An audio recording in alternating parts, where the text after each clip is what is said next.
মনোবীক্ষণ polyclinic, চিকিৎসার জগতে এক দশক। এখন এখানে সব বিষয়ে ডাক্তারবাবু একসাথে তলায়। ফোন করুন 7477999515 এই নম্বরে।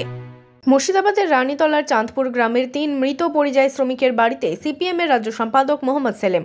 গত 8ই মে উত্তরপ্রদেশে দুর্ঘটনায় মৃত্যু হয় চাঁদপুর গ্রামের 3 মৃত পরিযায়ী শ্রমিকের। শনিবার সেই শ্রমিক পরিবারের বাড়িতে যান মোহাম্মদ সেলিম। কথা বলেন পরিবারের সদস্যদের সাথে। আহত পরিযায়ী শ্রমিকের পরিবারের সাথেও কথা বলেন তিনি। সিপিএম এর জেলা সম্পাদক জামির মোল্লা সহ সিপিএম নেতাকর্মীদের নিয়ে শ্রমিক পরিবারগুলির পাশে থাকার আশ্বাস দেন। সাথে কিভাবে সরকারি সাহায্য পেতে পারে তাই দলীয় নেতৃত্বকে সহযোগিতার নির্দেশ দেন মোহাম্মদ সেলিম। এখানে কাজ নেই বলে যাচ্ছে, বা অভাব আছে বলে, রোজগার নেই বলে রোজগারের জন্য যাচ্ছে।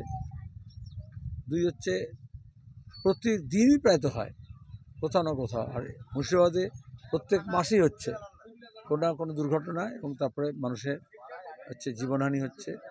এখন এখানে রাজ্য সরকার, কেন্দ্র সরকার নানা রকমের সামাজিক সুরক্ষার কথা বলেছে। আমাদের ইউনিয়নও সেই নিয়ে লড়াই করে, কিন্তু সেটা অধিকাংশ মানুষ জানে না, তাদের জ্ঞাতসারে নেই।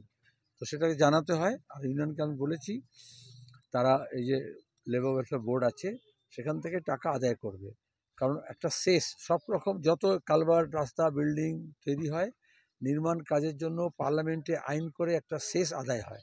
সব কাজে যত টাকা টেন্ডার হয় সেই শেষের টাকা হাজার হাজার কোটি টাকা কেন্দ্র সরকার, রাজ্য সরকার জমা থাকে। গত বছর আমাদের রাজ্যে এইসব মেলা খেলা করেছে, 100 কোটি টাকা নষ্ট করেছে। এদিন মোহাম্মদ সেলিম অভিযোগ করেন, রাজ্যে কাজ নেই তাই ভিন রাজ্যে কাজে যেতে হচ্ছে এলাকার যুবকদের।